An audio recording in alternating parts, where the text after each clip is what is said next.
नमस्कार, जय हिंद प्यारे दोस्तों। स्वागत है एक बार फिर से आप सभी का आपके अपने इस YouTube channel learn with DS sir पर।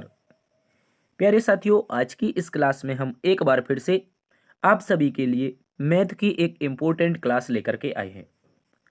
आज की हमारी मैथ की क्लास आप सभी के यूपी पुलिस भर्ती री एग्ज़ाम के लिए एक इम्पोर्टेंट क्लास साबित होगी। और दोस्तों, बात करते हैं आज की इस क्लास में हम मैथ का पार्ट नंबर 4 कवर करेंगे। यानी कि आज हमारा चौथा प्रैक्टिस सेट रहेगा। एक प्यारा सा छोटा सा बहुत ही इंपॉर्टेंट प्रैक्टिस सेट रहेगा दोस्तों। इससे पहले कि यदि आपने पिछले 3 पार्ट नहीं देखे हैं तो आप पिछले 3 पार्ट को भी जाकर के देखिएगा। यूपी पुलिस एग्जाम से रिलेटेड बहुत ही जो इंपॉर्टेंट सेलेक्टिव क्वेश्चन हो सकते हैं वो हमने पिछली क्लास में भी कवर किए हैं। तो बात करते हैं आज की इस गणित की क्लास में। कुछ इस प्रकार से प्रश्नों का अध्ययन करेंगे, जैसे कि आपके सामने क्वेश्चन नंबर 2 है। बोला है एम का मान ज्ञात कीजिए यदि 3, 18 एम और 42 समानुपात में हो। यानी कि दोस्तों हमें 4 संख्याएं दे रखी हैं, 3, 18 एम और 42, ये सारे के सारे प्रपोर्शन में हैं, तब एम के स्थान पर क्या होगा। इसके अतिरिक्त दोस्तों हम क्वेश्चन नंबर 4 को देखेंगे। आपके सामने लिखा है एक व्यक्ति 4 किलोमीटर प्रति घंटा की गति से 12 किलोमीटर और 5 किलोमीटर प्रति घंटा की गति से 10 किलोमीटर की यात्रा तय करता है। उसकी औसत गति क्या है।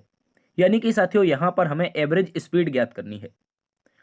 तो एक बहुत ही इंपॉर्टेंट क्वेश्चन आप सभी के सामने होगा। तो इस तरह के 7 इंपॉर्टेंट प्रश्न आज के इस क्लास में हमने शामिल किए हैं। एकदम बेसिक कॉन्सेप्ट से इन सभी को जानने का प्रयास करेंगे। शुरुआत करते हैं प्यारे दोस्तों आज की इस क्लास की।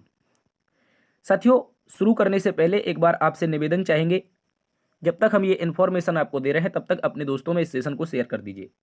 और इम्पोर्टेंट इन्फॉर्मेशन ये है, यदि आपको इस क्लास का पीडीएफ प्राप्त करना है तो इस क्लास का प्यारे दोस्तों क्वेश्चंस का जो पीडीएफ मिलेगा वो आप लोगों को मिलेगा टेलीग्राम ग्रुप पर। और टेलीग्राम ग्रुप का नाम है डीएस सर ऑफिशियल। और इस ग्रुप का जो लिंक होगा वो आप लोगों को डिस्क्रिप्शन बॉक्स में मिल जाएगा। तो टेलीग्राम ग्रुप को जरूर ज्वाइन कीजिएगा। यहाँ पर रीजनिंग और मैथ से रिलेटेड जो इंपॉर्टेंट नोट्स और क्लास से संबंधित इन्फॉर्मेशन है वो हम यहीं पर सारी की सारी साझा करते हैं। तो आप टेलीग्राम जरूर ज्वाइन कीजिएगा। चलिए दोस्तों, शुरुआत करते हैं आज की इस क्लास की। एक बार से इस सेशन को जल्दी से सभी दोस्त लाइक कर देंगे। पहला प्रश्न प्यारे दोस्तों आप सभी के सामने है। क्वेश्चन नंबर 1 एक बेहतरीन सा क्वेश्चन है। बोला है यदि दो संख्याओं का अनुपात 1:5 है और उनका गुणा 320 है, इन दोनों संख्याओं के वर्ग के अंतर क्या होंगे। यानी कि इन दोनों के बीच का जो वर्ग होगा उसका अंतर क्या होगा। तो प्यारे दोस्तों एक बहुत ही इंपॉर्टेंट क्वेश्चन दे रखा है। दो संख्याएं दे रखी हैं आपके सामने, पहली 1 में, दूसरी 5 में, मतलब 1:5 में रेशियो में दे रखे हैं। ठीक है, इस बात को याद रखेंगे। 1:5 में दो संख्याएं दी गई हैं। इनका जो मल्टीपल है प्यारे दोस्तों, इन संख्याओं का जो मल्टीपल है वो कितना है, 320 है। तो प्यारे दोस्तों हमने बताया है जब भी गुणा के लिए आए, पिछली क्लास में ही बताया था, जब भी गुणा करते हैं तो इनके साथ एक कांस्टेंट मानते हैं। जैसे यहाँ पर 1 है तो इसके साथ 1x मान लेंगे, और यहाँ पर 5 है तो इनका क्या मान लेंगे, 5x। तो अब दोस्तों इनका मल्टीपल दे रखा है, यानी कि गुणा दे रखा है। तो आप क्या बोलेंगे दोस्तों, आप लोग बोलेंगे 1x मल्टीप्लाई में प्यारे दोस्तों 5x, और बराबर में कितना दे रखा है सर, 320 दे रखा है। सवाल में ही बोला है उनका गुणा 320 है। तो साथियों अब क्या करेंगे, अब यहाँ पर गुणा करो तो 5 एकम 5, और x का x में होगा तो x² हो जाएगा। और दोस्तों यहाँ पर हमारा बराबर में 320 आ जाएगा। इसके बाद x² बराबर जब निकालेंगे तो 5 से कट जाएगा, 5 छक्के 30, कितना होगा, 5 छक्के 30 और 5 चौके 20। ठीक है, इस बात को याद रखेंगे। यहाँ 5 से काटेंगे 320 को तो 64 बार पूरी तरह से कट जाएगा। अब x बराबर निकालेंगे तो भैया √64 आएगा, और √64 का जो मान होता है वो कितना होता है, 8 होता है। इस बात को याद रखेंगे साथियों, क्या होता है, 8 होता है। इस बात को याद रखेंगे। ठीक है, इसके बाद अब यहाँ पर देखो दोस्तों, x का मान हमें पता चल चुका है, क्या है, 8 है। तो 1x का मतलब 8 हो जाएगा, और यहाँ पर 5x का मतलब 5 8 40, दोस्तों क्या हो जाएगा, 40 हो जाएगा। और क्या पूछा है, इन दोनों के बीच के वर्गों का अंतर। इन दोनों संख्याओं का वर्ग करेंगे, उसके बाद उनके बीच का अंतर लेंगे। तो भैया 8 का वर्ग जो होता है वो 64 होता है, और 40 का जो वर्ग होता है वो कितना होता है, 1600 होता है। और इन्हीं के बीच का अंतर निकालना है दोस्त। 1600 में से जैसे ही आप 64 का अंतर करेंगे तो आपका जो उत्तर बनेगा वो प्यारे दोस्तों बनेगा 1536। क्या बनेगा, 1536 बनेगा। एक इंपॉर्टेंट क्वेश्चन है, और इसका जो उत्तर आएगा विकल्प नंबर 3, 1536 आएगा, याद रखेंगे। शानदार तरीके से एक बार फिर से देख लो, दो संख्याओं का हमें रेशियो दे रखा था, उनका मल्टीपल दिया गया था 320। तो भैया जब भी संख्याएं रेशियो में होती हैं, दो संख्याएं जब भी रेशियो में होती हैं तो उनके साथ एक कांस्टेंट वैल्यू मानते हैं, जिसे हमने एक्स माना। तो इन दोनों का फिर हमने मल्टीप्लाई किया, 5 एकम 5 और एक्स का एक्स में एक्स स्क्वायर। तो 5 से काटा यहाँ पर इसको, 320 को 64 बार में कटा, एक्स स्क्वायर का एक्स स्क्वायर रहा, एक्स का मान निकाला तो 8 आया। और ये जो समीकरण हमने माना था इसी में हमने एक्स का मान रखा, तो एक तरफ 8 और दूसरी तरफ 40। इन दोनों का स्क्वायर किया, उनके बीच का अंतर वही पूछा था, दोनों के संख्याओं के वर्ग के बीच का अंतर क्या होगा यही पूछा था। तो उत्तर 1536 बिल्कुल सही है। अगले प्रश्न में चलते हैं। अगला प्रश्न प्यारे दोस्तों क्वेश्चन नंबर 2 दिया गया है। क्वेश्चन नंबर 2 को जानेंगे दोस्तों। ये प्रोपोर्शन का एक इंपॉर्टेंट क्वेश्चन है। प्रोपोर्शन का एक कंसेप्ट होता है, उसको आप लोग समझिएगा। हमें क्या करना है, यहाँ पर आपके सामने m का मान ज्ञात करना है, 3, 18, m और 42। प्यारे दोस्तों हमेशा बात करनी है प्रोपोर्शन यानी समानुपात के बारे में। जब भी आपको प्रश्न में समानुपात पूछा जाएगा तो संख्याएं हो सकता है 3 दे दे, हो सकता है 4 दे दे, हो सकता है 2 ही दे दे। ठीक है, इस तरह से संख्याएं दे देता है और हमसे पूछ लेता है प्रोपोर्शन क्या होगा। ठीक है, इस बात को याद रखेंगे। तो दोस्तों यहाँ पर हमसे पूछा गया है, ये अगर संख्याएं समानुपात में है तो समानुपात में हमेशा दो संख्याएं दो दो के सेट बनाते हैं। और तो दोस्तों याद रखेंगे समानुपात का मतलब है, अगर दोस्तों यहाँ पर देखो 3:18 ये है और उसके बाद ये समानुपात का चिन्ह है और इसमें m/42। ठीक है, इस बात को याद रखेंगे, m/42 ये हमारा आ चुका है। गौर से देख लो प्यारे दोस्तों, 3:18 समानुपात का ये चिन्ह है, उसके बाद m/42, हमें m का मान निकालना है। तो साथियों इसका एक फॉर्मूला होता है, या कह सकते हैं इसका एक लॉजिक होता है। वो लॉजिक क्या होता है समझ लो, पहली का अंतिम से गुणा होता है और बीच का 20 से गुणा होता है। कहने का मतलब कैसे करेंगे, 3 के बटे में प्यारे दोस्तों 18, इसको ऐसे लिख सकते हैं, आप बोलेंगे बिल्कुल, और समानुपात के चिन्ह पर के स्थान पर बराबर लगा लेते हैं और m के बटे में प्यारे दोस्तों हमारा 42 आ जाएगा। इस बात को याद रखेंगे। अब इनका कर लेंगे तिरछा गुणा। क्या कर लेंगे, तिरछा गुणा। ये बेसिक है, या तो फिर सीधा यहाँ से कर लेते और ये हमारा बेसिक है, दोनों करके देख लेंगे। ठीक है, तो दोस्तों तिरछा गुणा करेंगे, 42 गुणा में 3 हो जाएगा और 18 m हो जाएगा। एक तरफ हो जाएगा दोस्तों 42 गुणा में 3, ठीक है, और बराबर में क्या हो जाएगा 18 m हो जाएगा। ठीक है, इस बात को याद रखेंगे, बराबर में हमारा 18 m। अब यहाँ से काटोगे तो 3 छंग 18, 6 से काटोगे 6 सत्ते 42। ठीक है, इस बात को याद रखेंगे। तो m का जो मान आएगा प्यारे दोस्तों 7 आएगा, इस बात को याद रखेंगे। और m का मान 7 हमें दे रखा है विकल्प नंबर 3 में। एक बार फिर से हमारा विकल्प नंबर 3 सही उत्तर हो जाएगा, इस बात को याद रखेंगे। ठीक है, ये बहुत ही इंपॉर्टेंट क्वेश्चन है आपके एग्जाम के लिए और एग्जाम में पूछा जा सकता है। अगले प्रश्न में आते हैं, क्वेश्चन नंबर 3 को पढ़ेंगे। क्वेश्चन नंबर 3 भी प्यारे दोस्तों एक प्यारा सा क्वेश्चन है। बोला है 10 मीटर गुणा 10 मीटर गुणा 5 मीटर आयाम वाले कमरे में रखी जाने वाली सबसे लंबी छड़ की लंबाई क्या होगी। दोस्तों इंपॉर्टेंट क्वेश्चन है, ये 3D से है। ठीक है, इस बात को याद रखेंगे। बोला 10 मीटर गुणा 10 मीटर गुणा 5 मीटर आयाम वाले कमरे में रखी जाने वाली एक सबसे लंबी छड़ बतानी है। तो साथियों देखो, आयाम का मतलब यहाँ पर समझो, कमरे का मतलब क्या होता है। दोस्तों जो हमारा कमरा है जहाँ पर आप बैठे हैं अभी, हो सकता है आप कमरे से बाहर भी हों।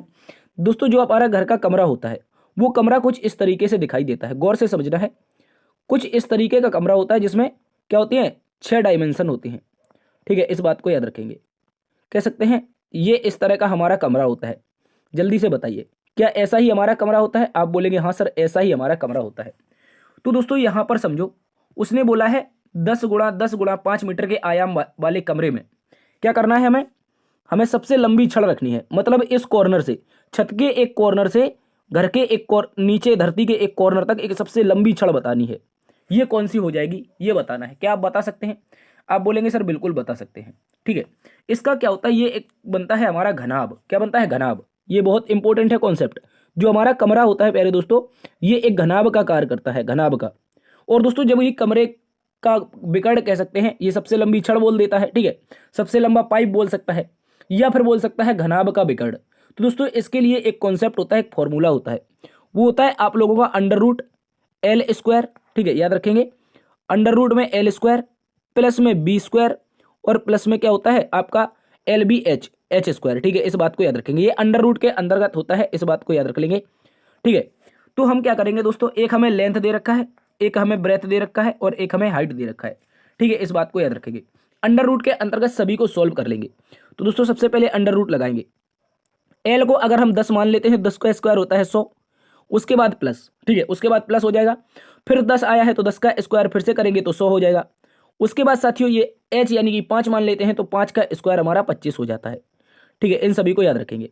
तो अब प्यारे दोस्तों इनको जोड़ दो, इनको जोड़ देंगे तो 100 200 और 25 225। तो साथियों जो अंडर रूट होगा उसके अंतर्गत हमारा आ जाएगा 225 यानी 225।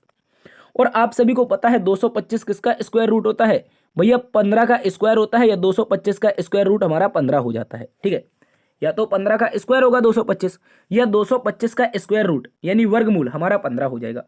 तो साथियों जो सबसे लंबी छड़ होगी, ये वाली जो सबसे लंबी छड़ होगी उसकी जो लंबाई आएगी, जो उसकी लंबाई आएगी सबसे लंबी छड़ की, वो आएगी 15 मीटर, ठीक है। इस बात को याद रखेंगे। भाई कहीं ना कहीं लोचा लग रहा है इसमें, तो कुछ तो गड़बड़ है दया, विकल्प तो एक भी नहीं मिल रहे हैं। देखो विकल्प हो सकता है पिछले क्वेश्चन के रिपीट हो गए हों, लेकिन जो हमारा उत्तर आएगा प्यारे दोस्तों ये 15 ही आएगा, इस बात को याद रखेंगे। इसको हम आपकी पीडीएफ में सुधार के दे देंगे, ठीक है। 15 हमारा उत्तर है। LBH L square plus B square plus H square under root के अंतर्गत ये घनाभ का विकर्ण होता है, इस बात को याद रखेंगे। और कमरा भी हमारा घनाभ होता है, तो इसी का विकर्ण ज्ञात करना होता है। हमारा उत्तर आएगा 15। देखो ये ऑप्शन देखो पिछले क्वेश्चन के रिपीट हो चुके हैं। देखो 0654 7 252, 0654 7 252 ये रिपीटेड है, इनको ऊपर ध्यान नहीं देंगे। अब देखिए क्वेश्चन नंबर 4 को, एक इंपॉर्टेंट क्वेश्चन है। बोला एक व्यक्ति 4 किलोमीटर पर घंटा की गति से 12 किलोमीटर और 5 किलोमीटर पर घंटा की गति से 10 किलोमीटर की यात्रा की, उसकी औसत गति क्या है। दोस्तों एवरेज स्पीड, एवरेज जब स्पीड निकालते हैं, एवरेज स्पीड जब निकालते हैं तो दोस्तों इसका एक फॉर्मूला होता है। इसको चलिए हिंदी में लिख देते हैं औसत गति। क्या लिख देंगे, इसको हम लिख देंगे औसत गति, ठीक है। और जब इसके औसत गति का एक फॉर्मूला होता है, याद रखेंगे। औसत गति बराबर क्या होता है, कुल दूरी बटे कुल समय। क्या होता है, कुल दूरी बटे में कुल समय, ठीक है। इस बात को याद रखेंगे, कुल दूरी बटे कुल समय, ऐसे निकाल लेते हैं दोस्तों औसत गति। तो साथियों अगर आप इस प्रश्न को गौर से देखेंगे, औसत गति निकालने के लिए कुल दूरी कितनी है भाई, एक 12 किलोमीटर है, दूसरी 10 किलोमीटर है, तो टोटल दूरी कितनी आई। आप बोलेंगे सर 12 और 10 22, तो यहां पर लिख दो 10 प्लस में 12, ठीक है। इस बात को याद रखेंगे। इसके बाद कुल समय कितना लगेगा, पहले उसने 4 किलोमीटर प्रति घंटे की गति से 12 किलोमीटर तय की, तो 12/4 यहां पर समय लग जाएगा, ठीक है। और दूसरी बार में उसने 10 किलोमीटर 5 की गति से, तो 10/5 यहां पर समय लग जाएगा, ठीक है। इस बात को याद रखेंगे। इसके बाद दोस्तों हमें क्या करना है, इनको काट लेना है। इनको काटेंगे तो 4 तिया 12, 3 यहां पर आ जाएगा, और 5 दूनी 10, 2 यहां पर आ जाएगा। तो कहने का मतलब है ऊपर आएगा 12 10 22 और नीचे आएगा 3 2 5। 22 में भाई 5 का भाग लगाना है। 22 में 5 का भाग लगाओगे तो हमारा जो प्यारे दोस्तों उत्तर आएगा 5 चौके 20, दशमलव लगा देंगे 5 चौके 20, ठीक है। इस बात को याद रखेंगे। हमारा जो साथियों उत्तर आएगा वो 4.4 किलोमीटर प्रति घंटा, ये हमारी एवरेज स्पीड आ जाएगी, जो कि विकल्प नंबर 1 में दे रखी है। यही हमारा सही उत्तर है। साथियों एवरेज स्पीड के लिए हमें जो फॉर्मूला होता है कुल दूरी बटे कुल समय, यही लगाना होता है, वही हमने यहाँ पर लगाया है। आपका जो सही उत्तर होगा विकल्प नंबर 1 हो जाएगा, 4.4 किलोमीटर प्रति घंटा। अगले प्रश्न में आते हैं, क्वेश्चन नंबर 5 को देखिए। बोला है वर्तमान में एक पिता और एक पुत्र की औसत आयु 25 वर्ष है। भाई प्रेजेंट की बात कर रहा है, यानी कि नाउ की बात कर रहा है, ठीक है। इस बात को याद रखेंगे। एक मिनट, इसको हिंदी में लिखते हैं वर्तमान, ठीक है। यहां पर दोस्तों याद रखेंगे वर्तमान में एक पिता है और एक पुत्र है, यानी कि दोस्तों एक फादर है और एक सन है। इनकी जो एवरेज एज है यानी कि औसत आयु है वो 25 वर्ष है। तो भाई जब इनकी औसत आयु 25 वर्ष है तो इनकी आयु का योग कितना होगा, तो भैया ये तो औसत में पढ़े थे, 25 दूनी 50 वर्ष, ठीक है। इस बात को याद रखेंगे। बोला है यहां पर गौर से देख लो, बोला गया है दोस्तों यहां पर जब पिता और पुत्र की औसत आयु 25 वर्ष है तो उनका योग कितना होगा आयु का, तो भैया कितना हो जाएगा, 50 वर्ष हो जाएगा। प्रश्न को पढ़ेंगे। बोला है 7 साल बाद बेटा 17 साल का हो जाएगा। एक मोटी मोटी सी दिमाग लगाओ, यहां पर मोटी मोटा दिमाग लगाओ। बोला है 7 साल बाद कोई लड़का है वो 17 साल का हो जाएगा, तो आज कितने का होगा, गौर से सुनो। बोला है 7 साल बाद कितने का हो जाएगा, 17 का, तो आज कितने होगा, मैं इतना पूछ रहा हूं। तो आप बोलेंगे सर 7 साल बाद 17 का होगा, तो आज तो ये 10 का होगा। जो हमारा लड़का होगा, यहां पर गौर से देखो, जो बेटा है 7 साल बाद 17 का होगा, तो आज कितने का होगा, 10 का होगा, ठीक है। और 10 साल बाद पिता की आयु पूछिए क्या होगी। देखो अगर प्यारे दोस्तों फादर प्लस सन बराबर हमारे पास 50 है, ये वर्तमान की बात हो रही है, याद रखेंगे ये वर्तमान की बात हो रही है। और अभी हमने 7 साल बाद पता चला बेटा 17 का होगा, तो आज की डेट में सन कितने का है, आप बोलेंगे आज की डेट में फादर प्लस जो सन है वो 10 का है और बराबर में 50 हो जाएगा। तो फादर की वर्तमान आयु कितनी आएगी, जल्दी से बताइए। फादर की वर्तमान आयु 50 में से 10 घटेगा तो कितनी, 40 आएगी। ये तो फादर की वर्तमान आयु आ गई, और जो हमारा पुत्र है उसकी वर्तमान आयु 10 वर्ष है। उसने बोला है 10 साल बाद पिता की आयु क्या होगी, 10 साल बाद, आज के 10 साल बाद। भैया आज वो 40 का है तो 10 साल बाद कितने का हो जाएगा पिता? आप बोलेंगे सर 50 का हो जाएगा। कितने का? 50 का हो जाएगा। और हमारा दोस्तों विकल्प नंबर 3 एकदम सही उत्तर है, इस बात को याद रखेंगे। मोस्ट इंपोर्टेंट क्वेश्चन है, आपके एग्जाम में पूछा जा सकता है। अगले प्रश्न की ओर चलते हैं। अगला प्रश्न प्यारे साथियों हमारे पास क्वेश्चन नंबर 6 है। बोला 80% लड़के अंग्रेजी में उत्तीर्ण हुए और 85% गणित में उत्तीर्ण हुए, जबकि 75% दोनों विषयों में उत्तीर्ण हुए। यदि 45 लड़के दोनों विषयों में अनुत्तीर्ण हुए हैं तो कुल लड़कों की संख्या क्या होगी, ये बताना है। तो साथियों ये भी एक इंपॉर्टेंट क्वेश्चन है, इसको हम आरेख के माध्यम से सॉल्व करेंगे। तो सबसे पहले देख लो, दो सब्जेक्ट हैं, एक तो दोस्तों हमारे पास इंग्लिश का सब्जेक्ट है, दूसरा हमारे पास मैथ का सब्जेक्ट है। तो इंग्लिश के सब्जेक्ट के लिए एक सर्कल बनाएंगे और दूसरा मैथ के सब्जेक्ट के लिए एक सर्कल बनाएंगे, ठीक है, इस बात को याद रखेंगे। दोस्तों उसने बोला है यहां पर देखो, जबकि 75%, गौर से देख लेना है, ये लिखा है, क्या पर लिखा है, जबकि 75% दोनों विषयों में उत्तीर्ण हुए हैं। क्या है? 75% जो लड़के हैं, मतलब दोनों विषय, एक इंग्लिश में भी और मैथ में भी, दोनों में अगर देखेंगे तो 75% ये जो एरिया होगा, गौर से देख लो साथियों, एक मिनट इसको थोड़ा दूर लिखते हैं। ये जो हमारा एरिया होगा, कौन सा एरिया अभी बनाते हैं, ये वाला, ठीक है, इस बात को याद रखेंगे। ये जो एरिया है ये दोनों में आ रहा है, और उसने बोला है दोनों में कितने लड़के उत्तीर्ण हुए हैं, तो आप बोलेंगे 75%। गौर से देख लो, इसके स्थान पर मैं कलर चेंज करके लिख देता हूं 75%, ठीक है। 75% लड़के अगर दोनों में पास हुए हैं, इस एरिया में दोनों में 75% पास हुए हैं, लेकिन भैया सब्जेक्ट वाइज जो देखा जाए तो बोला है 80% अंग्रेजी में। भाई अंग्रेजी का ये सर्कल है, मान लीजिए ये सर्कल किसका है, अंग्रेजी का है, ये अंग्रेजी का सर्कल है, इसमें 75 आ चुका है तो कितना बचेगा, आप बोलेंगे 5 बचेगा। दोस्तों मैथ में 85%, भाई मैथ में अगर ये 75 आ चुका है, यहाँ पर ये मैथ का भी तो काट रहा है, तो आप बोलेंगे हाँ, तो यहाँ पर शेष कितना बचेगा, आप बोलेंगे 10%, ठीक है, इस बात को याद रखिए। साथियों गौर से देख लो, एक 5%, एक 10%, एक 75%, अगर सभी को जोड़ देते हैं तो हमारा कितना होगा, 75 10 85 और 5 90। पहले दोस्तों कितना होगा, आप बोलेंगे 75 और 10 में 85 और 85 और 5 90। टोटल कितने प्रतिशत बच्चे पास हुए हैं, आप बोलेंगे सर 90%। और हमेशा बच्चे होते कितने हैं भैया, जब परसेंटेज में पूछता है तो 100% होते हैं। तो हमारे 90% अगर यहां पर पास हो चुके हैं तो कितने फेल हुए, आप बोलेंगे सर 10% फेल हुए। कितने फेल हुए, 10%। और सवाल में बोला है यदि 45 लड़के दोनों विषयों में अनुत्तीर्ण यानी कि फेल हुए हों, कितने, 45, तो भाई 10% हमारी भाषा में फेल हुए हैं, लेकिन सवाल ने बोला है 45 फेल हुए हैं। तो कितने का मान बताना है, कह रहा है कुल लड़कों की संख्या, मतलब 100% का मान बताना है। क्या बता सकते हैं भाई, 10 का गुणा करेंगे अगर 10 में, गुणा अगर 10 में करेंगे तो 100 हो जाएगा, और जब एक तरफ गुणा किया है तो भैया यहां भी 10 का गुणा करना पड़ेगा, और 450 आपका उत्तर आ जाएगा, इस बात को याद रखेंगे। 45 में 10 का गुणा करेंगे कितना आएगा, 450। तो टोटल नंबर ऑफ स्टूडेंट यानी कि बॉयज की जो संख्या होगी वो आपकी 450 होगी, इस बात को याद रखेंगे। यह भी एक अति महत्वपूर्ण क्वेश्चन है और आपके एग्जाम के लिए बहुत ही इंपॉर्टेंट है, पूछा जा सकता है। अगले प्रश्न में आते हैं। अगला प्रश्न क्वेश्चन नंबर 7 एक इंपॉर्टेंट है, इसको याद रखेंगे। बोला है सुबह 11 बजे एक साथ 3 घंटियां बजती हैं, वे क्रमशः 20 मिनट, 30 मिनट और 40 मिनट के नियमित अंतराल पर बजती हैं। 3 घंटियां हैं आपके पास, एक कह रहा है 20 मिनट के अंतराल में, दूसरी दोस्तों 30 मिनट के अंतराल में, और तीसरी 40 मिनट के अंतराल में बजती है। कह रहा है वह समय जब अगली बार तीनों घंटियां एक साथ बजेगी। हमें दोस्तों एक ऐसा समय ज्ञात करना है जब तीनों घंटियां एक साथ ज्ञात कर यानी कि बजते हुए ज्ञात करनी है। तो एक बात समझो प्यारे दोस्तों, ऐसे प्रश्न में हमें लेना होता है एलसीएम। क्या लेना होता है, लीस्ट कॉमन फैक्टर। यहां पर हमें लेना होगा एलसीएम, और एलसीएम किसका किसका लेंगे भैया, 20 मिनट का लेंगे, एक 20 मिनट पर बजेगी, दूसरी दोस्तों हमारी 40 मिनट, एक मिनट, दूसरी हमारी बजेगी 30 मिनट पर, कितने पर, 30 मिनट पर बजेगी, और तीसरी जो होगी वो 40 मिनट पर बजेगी। तो इन तीनों का एलसीएम लेंगे प्यारे दोस्तों, एलसीएम लेंगे तो कितने मिनट आएगा, आप बोलेंगे ऐसा एक नंबर जिसमें तीनों घंटियां एक साथ बजेंगी। तो सबसे बड़ी संख्या का एलसीएम पढ़ते रहते हैं, पढ़ा जब तक नहीं कट जाता है तब तक आपका उत्तर नहीं बनना चाहिए। कहने का मतलब है एलसीएम लेने के लिए सबसे बड़ी संख्या पकड़ो और उसका पढ़ा तब तक पढ़ो जब तक तीनों संख्याओं से न कटने लगे। तो 40 एकम 40 क्या कटता है 30 से, नहीं कटता है। 40 दूनी 80 क्या 30 से कटता है, नहीं कटता है। 40 दिया 120, क्या 30 से कटता है? आप बोलेंगे 120 तो सर 30 से कटता है।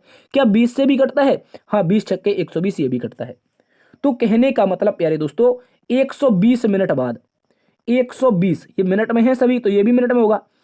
जो घंटियां होंगी 120 मिनट बाद अगली बार में बजेंगी एक साथ। तो कहने का मतलब प्रश्न में बोला था 11 बजे शुरू होती हैं, तो भैया अगली बार 120 मिनट आया है और मिनट को घंटे में बदलने के लिए 60 से लगाते हैं भाग, तो यहां पर 60 से भाग लगा दो, 60 दूनी 120, कितना घंटा भैया? 2 घंटा। अगर अभी 11 बजे बजी हैं एक साथ, तो अगली बार 2 घंटे बाद, मतलब 12 और 1 कितने बजे? तो बोलेंगे भैया 1 बजे बजेंगी। अगर अभी 11 बजे बजी हैं तो 2 घंटे बाद 1 बजे बजेंगी, जो कि विकल्प नंबर 2 में दिया गया है। यही हमारा सही उत्तर है, इस बात को याद रखेंगे। तो मैं उम्मीद करता हूं प्यारे दोस्तों आज के जो इंपॉर्टेंट प्रश्न थे वो आप सभी को समझ में आए होंगे। यदि समझ में आए हैं तो एक बार से सेशन अपने दोस्तों में शेयर जरूर कर दीजिए, ठीक है। क्लास पसंद आई है तो सेशन को लाइक भी कीजिए, दोस्तों में ज़्यादा से ज़्यादा शेयर करें, और चैनल को सब्सक्राइब नहीं किए हैं तो यार इसको सब्सक्राइब कर लीजिए। इसको सब्सक्राइब करने का प्यारे साथियों कोई भी पैसा चार्ज नहीं है, एक भी रुपए आपसे नहीं लेते हैं, ठीक है, इस बात को याद रखेंगे। देखते रहिए प्यारे साथियों आपका अपना परिवार लर्न विद डीएस सर। मिलते हैं एक नई वीडियो में, तब तक के लिए अपना ख्याल रखना। जय हिंद, जय भारत, जय मां सरस्वती।